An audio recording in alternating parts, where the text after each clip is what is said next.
나의 힘이신 여호와여, 내가 주를 사랑하나이다. 여호와는 나의 반석이시요 나의 요새시요 나를 건지시는 이시요 나의 하나님이시요 내가 그 안에 피할 나의 바위시요 나의 방패시요 나의 구원의 뿌리시요 나의 산성이시로다. 내가 찬송받으실 여호와께 아뢰리니 내 원수들에게서 구원을 얻으리로다. 사망의 줄이 나를 얽고 불의의 창수가 나를 두렵게 하였으며 스올의 줄이 나를 두르고 사망의 올무가 내게 이르렀도다. 내가 환난 중에서 여호와께 아뢰며 나의 하나님께 부르짖었더니 그가 그의 성전에서 내 소리를 들으시며 그의 앞에서 나의 부르짖음이 그의 귀에 들렸도다. 이에 땅이 진동하고 산들의 터도 요동하였으니 그의 진노로 말미암음이로다. 그의 코에서 연기가 오르고 입에서 불이 나와 사르며 그 불에 숲이 피었도다. 그가 또 하늘을 들이우시고 강림하시니 그의 발 아래는 어두캄캄하도다. 구름을 타고 다니시며 바람 날개를 타고 높이 솟아오르셨도다. 그가 흑암을 그의 숨는 곳으로 삼으사 장막같이 자기를 두르게 하시며 곧 물의 흑암과 공중의 빽빽한 구름으로 그리하시도다. 그 앞에 광채로 말미암아 빽빽한 구름이 지나며 우박과 숯불이 내리도다. 여호와께서 하늘에서 우레소리를 내시고 지존하신 이가 음성을 내시며 우박과 숯불을 내리시도다. 그의 화살을 날려 그들을 흩으시며 많은 번개로 그들을 깨트리셨도다. 이럴 때 여호와의 꾸지람과 콧김으로 말미암아 물밑이 드러나고 세상에 터가 나타났도다. 그가 높은 곳에서 손을 펴사 나를 붙잡아 주시며 많은 물에서 나를 건져내셨도다. 나를 강한 원수와 미워하는 자에게서 건지셨으며 그들은 나보다 힘이 세기 때문이로다. 그들이 나의 재앙의 날에 내게 이르렀으나 여호와께서 나의 의지가 되셨도다. 다 같이 나를 넓은 곳으로 인도하시고 나를 기뻐하심으로 나를 구원하셨도다. 아멘. 하나님의 말씀입니다. 할렐루야. 90세 가까이 되신 한 노인이 계십니다. 우리 동네에 살고 계신 분인데요. 이분은 젊었을 때 이룬 사업으로 돈을 많이 가지고 있습니다. 그래서 고령의 나이인 지금도 큰 자택에서 여유 있게 삽니다. 요양원에 가야 할 건강 상태지만 돌보는 분들을 사서 생활합니다. 그러니까 얼핏 보기에는 부러운 황혼기를 보내고 있는 것 같습니다. 돈이 가지고 있는 힘을 마음껏 누리고 있다는 점에서 그렇지 못한 사람들에게는 부러움의 대상입니다. 근데 그런 본인 자신은 행복해하지는 않습니다. 오히려 쑤시고 아프게 하는 질병의 고통이 죽고 싶은 마음을 줍니다. 그러나 실제로는 죽고 싶지는 않습니다. 솔직히 아프지 않고 행복하게 더 살고 싶습니다.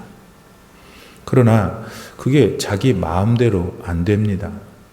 현재 그 노인이 소유한 남보기에 부러운 물질적인 풍요가 그런 바람까지는 들어줄 수 없어서 허탈해할 뿐이죠.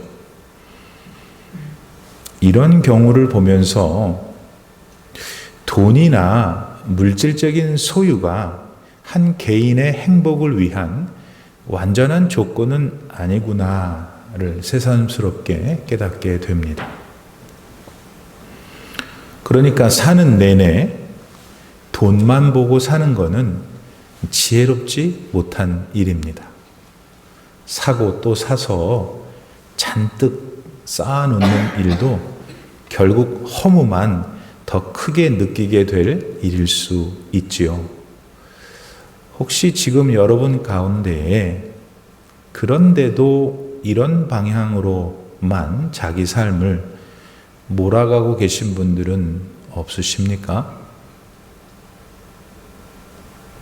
한편 세상에는 물질을 소유하는 것보다도 더 소중한 것이 있을 수 있다는 걸 보여준 많은 사람들이 있습니다. 빼어난 그림을 그리거나 감동적인 음악을 만들어낸 사람들이 그 예입니다. 그들은 돈을 포함해서 많은 물질을 소유하지 못했는지는 모릅니다. 그러나 그들은 그들의 만드는 작품에 매달렸습니다. 비록 그들의 작품들이 훗날 걸작이라고 불리게 될 것이라는 것을 그때는 상상하지 못했죠. 그저 꿈꾸고 노력하며 그것들을 이뤄내는 과정 속에서 행복을 느꼈을 뿐입니다. 그러면서 그런 그들의 행복이 자기들의 작품을 통해서 다른 사람들한테까지 전이 되어 그들의 행복도 되기를 바랄 뿐이었죠. 그러니까 행복은 물질을 소유해서 자기만을 위해 사용할 때 느낄 수 있는 것만이 아닙니다. 자기가 소유한 것을 타인과 나눌 때에도 행복을 느끼게 되는데 그 행복이 훨씬 더 가볍고 귀한 행복일 수 있습니다. 100년을 살아보니 라고 하는 책을 쓴 지금 100살이 넘으셨죠? 연세대 김형석 명예교수는 그 책에서 그와 같은 정신적인 행복이 살아보니까 100년을 살아보니까 더 소중하다고 주장합니다. 아무튼 모든 것을 종합해 볼 때 보다 더 소중한 행복은 다른 사람들과의 관계에서 온다는 것을 발견하게 됩니다. 아이들이 좋아하는 책 정글북이 있는데 그 글을 쓴 사람이 영국의 소설가 키플링이에요. 이 키플링이라는 사람의 어떤 글에는 다음과 같은 재미있는 이야기가 나옵니다. 직장을 잃은 어떤 사람이 아주 특별한 잡을 얻게 되죠. 그건 숲을 돌보는 일이었습니다. 불이 나지 않게 예방도 하고 또 그곳의 동물들도 살피는 그런 일이었죠. 그렇게 혼자서 하루 종일 숲을 돌보는 중에 그는 아주 묘한 습관을 갖게 되었습니다. 그거는 저녁에 아무도 없는 자기 집에 들어가서 이렇게 음식을 하고는 잘 차려 놓습니다. 그리고는 밖으로 나가가지고 본인이 누군가한테 초대받아 가는 사람처럼 말쑥한 정장 차림으로 꾸밉니다. 그런 후에 아무도 없는 자기 집 문을 똑똑하고 노크를 하고 누군가가 어서 오세요 한 것처럼 들어갔다가 식사한 다음 안녕히 가세요 라고 말을 듣고 그러는 것처럼 집에서 나오곤 했습니다. 후에 누군가가 그 사람한테 왜 그렇게 하는 것이냐고 물어봤을 때 그는 이렇게 대답했습니다. 이렇게 숲에서 혼자 사니까요, 순간 내가 사람이 아닌 것 같더라고요. 생각해 보니까 내가 가장 행복했던 때는 귀한 가정에 손님으로 초대받아 갔던 때였어요. 그래서 저는 저녁 시간만이라도 제가 초대받은 사람이 되어 행복을 느끼고 싶었습니다.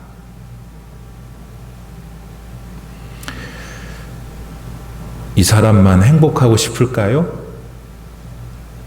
여러분, 우리는 누구나 행복하고 싶어 합니다.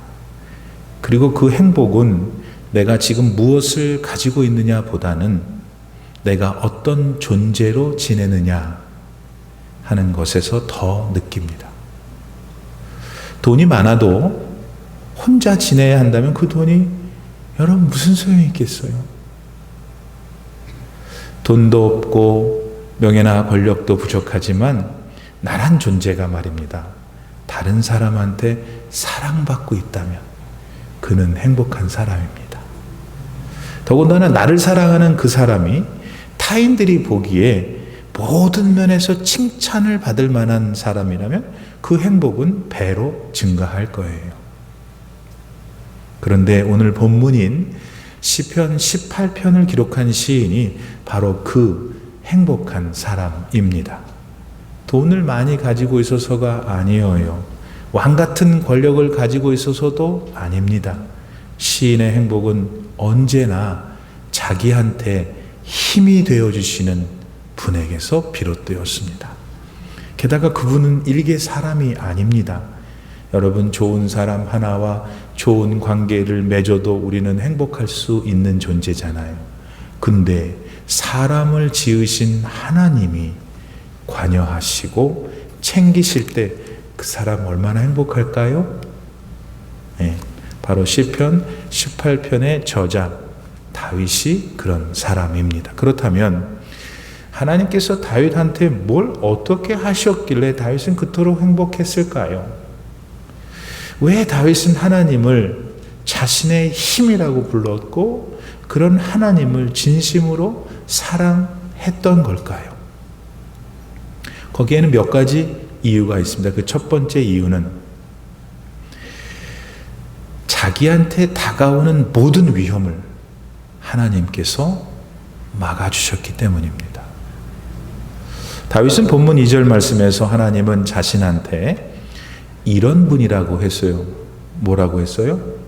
반석, 요새, 바위, 방패, 산성. 구원의 뿌리라고도 했네요. 여러분도 아시는 대로 다윗은 장수였습니다. 그의 생 거의 전체를 전장에서 보냈죠. 당시에는 왕도 전쟁이 나면은 함께 나가 선봉장이 되어야 했기 때문에 그랬어요. 때문에 다윗은 방패와 요새가 뭔지 또 산성과 반석이 뭔지 그냥 안 게 아니에요. 그는 그것들을 직접 그것도 뼈저리게 체험했습니다. 왜?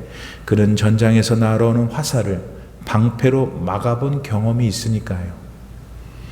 그러니 얼마나 그게 실제적입니까? 반석, 요새 그리고 산성이란 말을 쓸 때도 뭐 책에서 보는 이미지를 말한 거 아니에요. 그것들은 다윗이 자기 눈앞에서 전우들이 피투성이가 되어 쓰러져가는 현장에서 목격했고 경험했던 사실이었습니다. 그런 것들을 그런데 여러분 다윗은 자기의 하나님을 묘사할 때 사용합니다. 왜? 하나님은 자기한테 진짜 그런 방패요, 반석이요, 산성이요, 요새이셨기 때문입니다. 그렇다면 오늘 저와 여러분도 그러한 하나님으로 우리 하나님을 믿고 계십니까? 사무엘상 20장에 보면은 이런 사건이 나와요. 당시 사울왕은 다윗을 어떻게 해서든지 죽이려고 혈안이었습니다. 전쟁에서 언제나 승리하는 다윗을 백성들이 자기보다 더 좋아한다는 질투였기 때문에 여러분 시기와 질투 정말 조심해야 돼요. 지금 혹시 여러분 가운데 누군가를 시기하고 질투하세요? 그만두세요. 빨리 그만두세요. 여러분 그거 엄청난 악이에요. 악. 본인한테 안 좋아요. 어쨌든 그런 중에 다윗이 사울 왕과 꼭 식사를 해야 했던 초하루 식사 시간이 다가왔습니다. 다윗은 그 자리에서 사울이 또 자기를 죽이려 할까 봐 두려웠죠. 그래서 친구였던 사울 아들 요나단한테 한 가지 부탁하죠.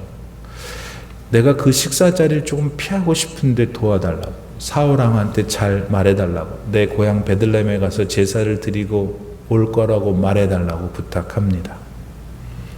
그러자 요나단은 그렇게 할 것을 약속하죠. 그때 다윗이 말해요. 나는 고향으로 가지 않고 조금 먼 곳 저 바위 뒤에서 숨어서 사울왕이 내가 없는 동안 나를 어떻게 할 건지 지켜볼 거야. 그러니까 어떻게 하는지 나한테 좀 알려주련 그런 또 부탁도 하죠. 그걸 다 들어주겠다고 요나단이 말을 합니다. 그러면서 요나단이 하는 말이 네가 거기 피하 있는 동안에 아버지의 마음을 알게 되면 이렇게 할게. 너가 숨어 있는 그 바위 쪽으로 내가 화살을 쏘지.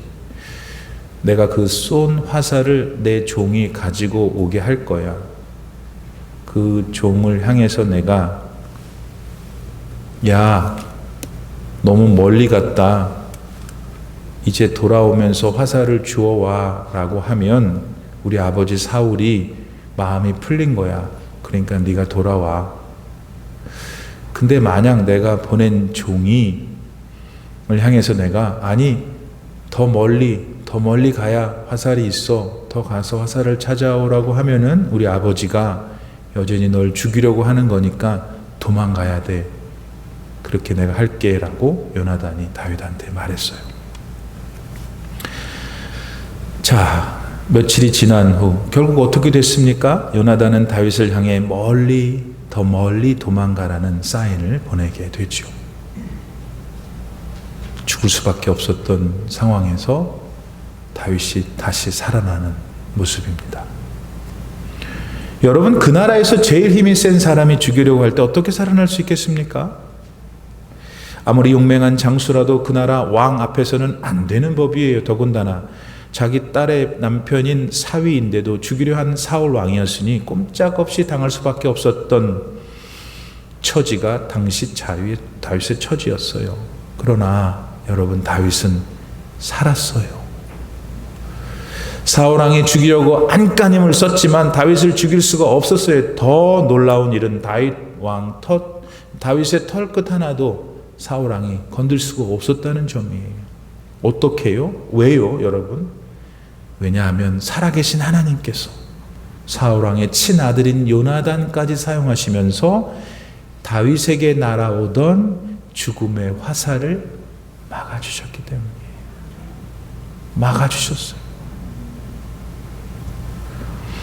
이 다윗의 하나님은 예수님으로 이 세상에 오셨습니다. 그리고 지금 이 순간 우리 안에 성령 하나님으로 계셔요. 이 하나님께서 지금 여러분을 사랑하십니다. 여러분을 구원하십니다. 그러므로 비록 지금 어렵고 힘든 일들이 여러분을 괴롭힌다 하더라도 하나님께 피하세요. 그러면 하나님께서 여러분을 그토록 힘들게 하는 어려움들을 반드시 막아주실 거예요. 두 번째로 다윗이 하나님을 나의 하나님이시며 힘이시고 사랑한다고 한 이유가 있습니다. 그거는 하나님께서 그가 드린 기도를 모두 들어주셨기 때문이에요. 사랑하는 여러분, 여러분도 여러분의 기도를 하나님께서 들으시고 응답하신다 믿으세요? 네. 그 믿음으로 매일 주님께 기도를 드리고 계신지요? 여러분, 살다 보면은 어떻게 할 수가 없는 어려운 일들이 여러분의 성을 에워쌀 수 있어요. 그러다 보니까 어디로 빠져나갈 구멍이 한 개도 없어 보이는 절망에 처할 수 있죠. 그런데 잊지 마세요. 그럴 때. 그럼에도 불구하고 하늘을 향한 기도의 비밀문은 언제나 그것도 활짝 열려 있다는 걸 말입니다. 그리고 그때 드리는 기도가 아무리 맥이 없고 연약해 보여도 걱정하지 마세요. 하나님은 오늘 본문 6절 말씀에서 환난 때문에 우리가 기도를 해도 아무리 그 기도가 작고 무력해 보여도 바로 그 기도조차 들으시고 역사하신다는 사실이에요. 다윗은 이런 기도를 드렸고 언제나 그 기도에 응답하시는 하나님을 체험했습니다. 그래서 그는 하나님을 나의 힘이라고 부를 수 있었던 거예요. 진짜 힘이 되셨으니까. 그리고 그런 하나님을 다윗은 자연히 사랑할 수밖에 없었죠. 오늘 여러분도 어려움 중에 기도를 드리고 계십니까? 기도를 드리셔야 하나님의 능력을 체험합니다. 기도 안 드리면 하나님의 능력을 체험할 수 없어요. 기도를 드릴 때 하나님의 능력이 나타납니다. 그 체험이 있어야 여러분도 하나님을 나의 힘이라 부를 수 있고 그 체험들이 쌓여갈 때 여러분도 역시 하나님을 사랑한다 고백할 수 있는 거예요. 이사야서 38장에 보면 유다 왕 히스기야에 대한 이야기가 나옵니다. 죽음을 통보받았지만은 하나님께서 주신 은혜로 생명이 연장된 사건이죠. 히스기야는 하나님이 마음에 들어하신 유다의 한 왕이었어요. 그는 믿음이 있었고 그 믿음으로 하나님을 기쁘게 해드렸죠. 그래서 히스기야는 그의 통치 시절 동안 여러 가지 많은 기적적인 일들을 경험하게 되어요. 질 것이 뻔했던 전장에서 하나님이 주신 은혜로 그는 승리하죠. 그의 교만 때문에 나라가 큰 위기에 빠지기도 했는데 하나님이 그를 불쌍히 여기셔서 은혜를 주셔서 위기를 피하기도 했습니다. 그렇게 히스기야는 자기가 왕으로 있는 동안 태평성대를 이루었어요. 그랬으니까 여러분 얼마나 많은 것들을 히스기야가 누렸겠어요. 예, 돈이 얼마나 많았겠어요. 권력과 명예가 얼마나 많았겠어요. 그러니까 그는 한 인생 원 없이 살다 간 사람이라고 해도 과언이 아니에요. 그러나 그런 그도 죽게 될 것이란 말을 들으니까 무서웠던 모양입니다. 죽음으로 향하게 하던 그의 몸의 질병이 그의 만사를 고통스럽게 했으니까요. 그래서 히스기야는 이사야서 38장 16절 말씀에서 자신을 치료해 달라고, 아니 살려 달라고 하나님께 간절히 기도를 드립니다. 고통스러운 질병, 임박한 죽음 앞에서는 화려했던 일국의 왕도 뭐 어떻게 할 재간이 없었던 모양이죠. 그러니까 왕이 아닌 평범한 한 인생한테는 중병과 죽음이라는 게 얼마나 무서운 존재일까요? 여러분들은 이것들에 대해서 지금 어떻게 생각하고 계십니까? 하지만 히스기야는 그렇게 무서워하기만 한 건 아닙니다. 자신에게 닥친 임박한 죽음에 대해 하나님한테 좀 더 살려달라고 기도를 드렸습니다. 히스기야는 생명을 좌지우지하시는 분은 오로지 하나님 한 분뿐임을 믿었기 때문입니다. 또한 그의 인생 내내 은혜를 베풀어 주신 하나님을 그는 완전히 신뢰했기 때문이었죠. 자, 그런 히스기야한테 하나님이 어떻게 하셨을까요? 이사야서 38장 5절 말씀에서 하나님이 히스기야한테 이렇게 말하셔요. 내가 너의 기도를 들었고, 내가 너의 기도를 들었고, 너의 눈물을 보았노라. 내가 너의 생명을 15년 더 연장하리라. 사랑하는 성도 여러분, 하나님은 우리의 기도를 반드시 들으세요. 여러분, 우리가 기도들을 드릴 때 그 기도가 어떻게 되는지 아십니까? 요한계시록 8장 3절로 4절 말씀 보세요. 또 다른 천사가 와서 제단 곁에 서서 금 향로를 가지고 많은 향을 받았으니 이는 모든 성도의 기도와 합하여 보좌 앞 금 제단에 드리고자 함이라. 향연이 성도의 기도와 함께 천사의 손으로부터 하나님 앞으로 올라가는지라. 할렐루야. 우리가 드리는 기도는 하나님 앞으로 올라갑니다. 그러니 기도를 드리지 않으면 어떻게 되겠어요? 하나님 앞으로 올라갈 게 없는 거예요. 그러니 어떻게 응답을 받겠습니까? 그저 겪고 있는 어려움 속에서 계속 힘들 수밖에 없는 거겠죠. 사랑하는 여러분, 여러분도 히스기야처럼 기도의 응답을 받으시는 기쁨을 누리기를 축복합니다. 다윗처럼 기도의 응답을 받아가지고 하나님이 나의 힘이십니다. 그래서 나는 하나님을 사랑합니다. 고백할 수 있는 분들 되기를 바랍니다. 이 일을 위해서 이제 지금 다시 하나님께 기도하시길 바라요. 그리하여 여러분의 기도도 하나님이 들으시고 응답하셔서 즐거운 일들이 여러분 삶 속에 많이 생기기를 바랍니다. 기도는 영적인 운동이에요. 영적인 운동은 여러분의 믿음의 근육을 자라게 하겠죠. 그렇게 기도하셔요. 그래서 여러분의 삶에도 기도의 응답의 축복이 넘쳐나기를 마음 다해서 소원합니다. 세 번째로 다윗이 하나님을 자신의 힘이라고 하고 하나님을 사랑한다고 했던 이유, 하나님께서는 다윗을 모든 어려움에서 건져주셨기 때문이에요. 사무엘하 20장에 보면은 세바라는 사람이 일으킨 반란에 대한 이야기가 나와요. 세바라는 인물은 베냐민 지파였어요. 그러니까 초대 왕이었던 사울 왕이 속했던 그 지파였죠. 당시 베냐민 지파 사람들은 현직 왕이었던 다윗을 못마땅하게 생각하는 사람들이 많았어요. 아니, 왕은 베냐민 지파에서 나와야 되는데 왜 저 유다 지파인 다윗이 왕이 됐냐 하는 불만에서 온 거였죠. 그런 중에 다윗의 아들인 압살롬이 구테타를 일으키잖아요.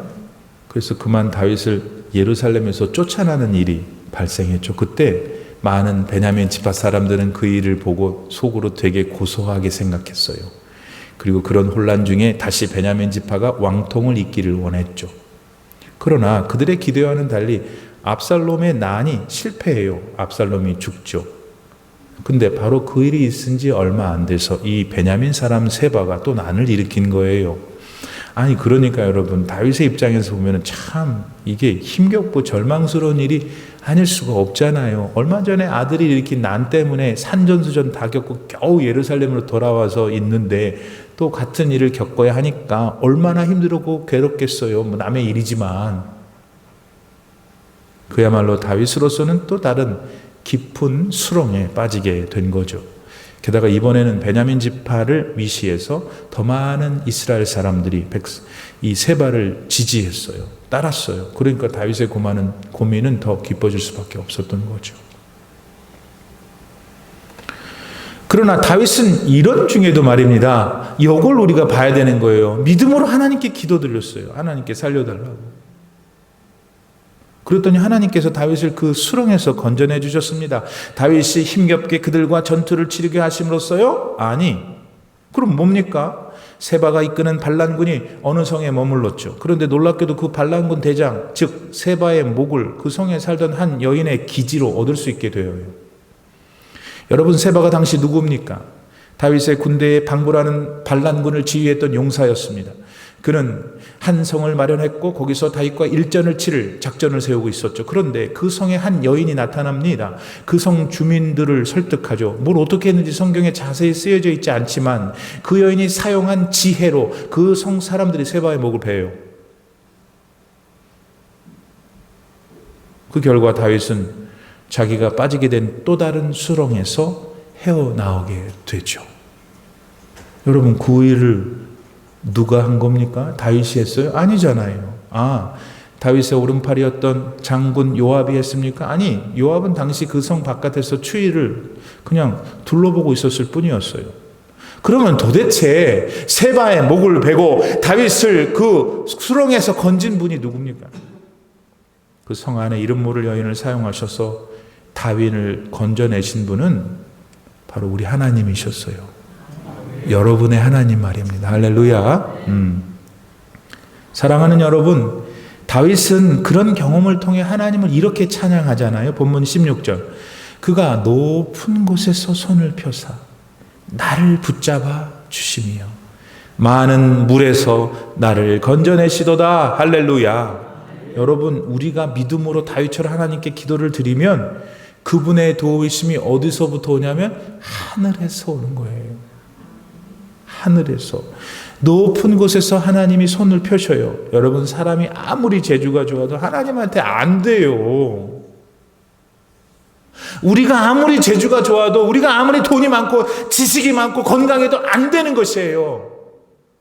사람은 할 수 없는 일이 너무 많지만 하나님은 하시지 못하는 일이 하나도 없으셔요. 우리는 누구나 도대체 바닥이 어디인지 모를 구렁텅이에 빠져 보았습니다. 우리는 아무리 돈이 많고 지식이 많고 건강해도 수렁에 빠지는 것을 한순간에 겪을 수밖에 없는 연약한 존재잖아요. 통일왕국의 왕이었던 다윗도 그랬습니다. 하지만 다윗은 그런 자신의 연약함을 인정했고 하나님만을 의지했어요. 그분에게 어려움을 막아달라고, 기도를 들어달라고, 수렁에서 나를 건져달라고 매달렸어요. 그랬더니 하나님이 수렁에서 건졌고 어려움이 달아나게 했고 그의 기도를 다 들어주셨잖아요, 여러분. 그러면 문제는 그 사람은 다윗이니까요. 하는 목사님, 그 사람은 일국의 왕이었는데 나 같은 거고 어떻게? 아니라니까요, 여러분. 살아계신 하나님은 지금 여러분과 다윗을 조금 더 다르게 생각하지 않으셔요. 다윗이 하나님의 자녀였던 것처럼 오늘 여러분도 하나님의 자녀임을 믿으시길 바랍니다. 그 하나님을 온전히 믿고 달라 부르세요. 막아달라고 하세요. 건져달라고 하세요. 그럴 때 하나님이 막으시고 들으시고 건지시는 능력을 하늘로부터 펼치실 거예요. 그런 믿음이 여러분에게 있고 그런 기도가 드려져서 여러분 삶이 오늘 이후로 복되길 바랍니다. 즐겁고 좋은 일이 많기를 바랍니다. 기도합시다. 하나님 감사드려요. 오늘 본문 시편 18편은 굉장히 긴 50절이나 되는 말씀인데 다윗은 어떻게 이렇게 왜 그렇게 하나님을 사랑한다고 하면서 자신의 힘이라고 했던 걸까요? 하나님은 다윗의 어려움을 막아주셨습니다. 그의 간절한 기도를 들어주셨습니다. 그가 빠진 수렁에서 그를 건져주셨습니다. 하나님, 우리도 막아주십시오. 우리도 들어주십시오. 우리도 건져주십시오. 사랑하는 성도들이 기도하고 있사오니 이들의 기도를 들응답하여 주시고 이들의 삶 속에 다윗의 하나님을 경험케 하시옵소서. 예수님의 거룩하신 이름으로 기도드립니다. 아멘.